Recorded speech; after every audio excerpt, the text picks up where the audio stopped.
A very good day. We are coming to you at Ezingqolweni village in Cacadu in the Eastern Cape. This is the area where incidents of rape and murder are common, and the community here is blaming the police for not being visible. As a result, today they are having a gathering wherein they will be discussing and coming up with strategies to fight the scourge of gender-based violence through the official opening of the 16 days of activism. But for a more in-depth on what is happening in this area, I am joined by the community leader, Mr. Tsinikaya Koki. So thank you very much for your time. We understand that there have been many incidents of murder and rape in this area. And as a community, what do you think is the root cause of this? Thank you. It is correct, yes. There has been a number of incidents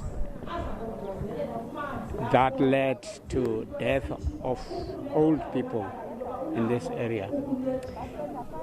We also looking at solutions and also the causes of these killings of the elderly people. But no one has ever been able to come out and say this is the root cause. We do not know what it is that is the cause of the death of our people. If anyone has ever been arrested for these killings, maybe by now we could be standing here saying that at least we have a clue as to what the cause is. Because if someone is arrested, surely the truth would have come out to say this is the cause. We do not have the truth as to what causes or what is it that causing the killings of our people in our community. We're not sure at this stage. I'm told also that there's a high usage of drugs in this area.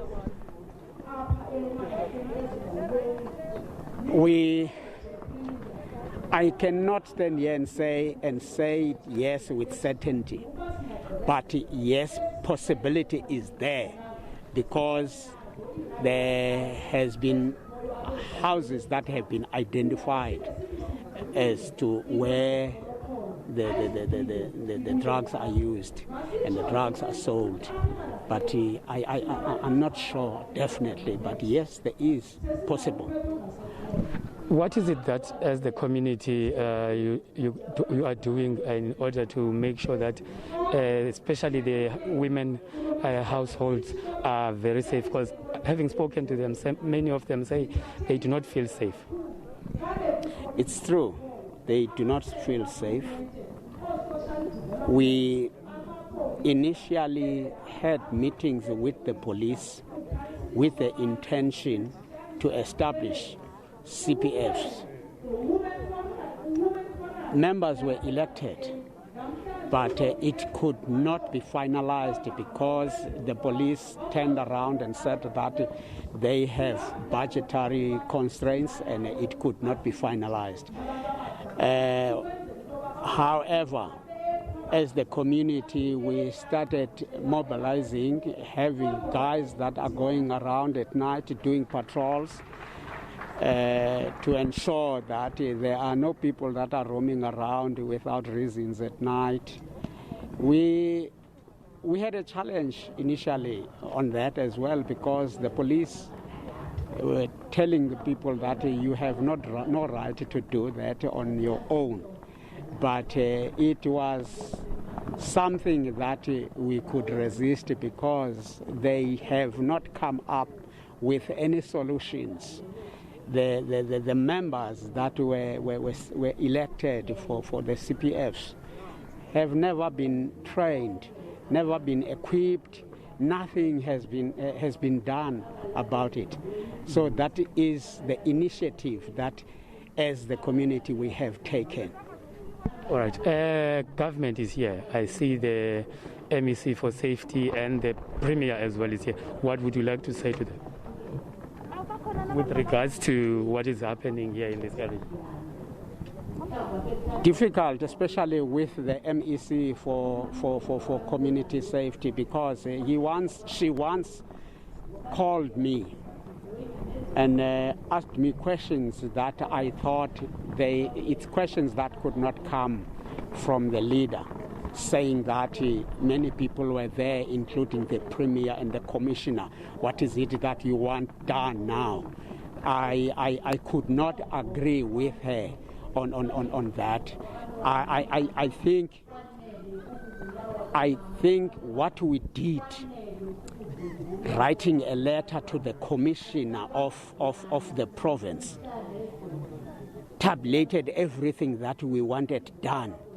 In actual fact, we made it clear that we wanted to work hand in hand with the police, helping each other in order to curb this criminality that is going around here. That was done in March, after 6 lives were lost. But to date, we have never received a reply to that. Now, it's going to be difficult to say something to her that before we have the answer of the letter that we wrote to her. But if there's anything that I have to say to her, or we have to say, is to say to her, this is the letter that we wrote to the Commissioner of the province. What is taking place, what is done, or what has been done about it? Is there an answer? Because it's hurting writing a letter to someone and you never receive any reply. That's hurting, because they had no courtesy of phoning and say, look, we have received the letter. Just to say we have received the letter and we are considering it. Okay. It means then what we did to them is out of line. It's something that cannot help them to curb the crime in this area. All right. Thank you very much, sir.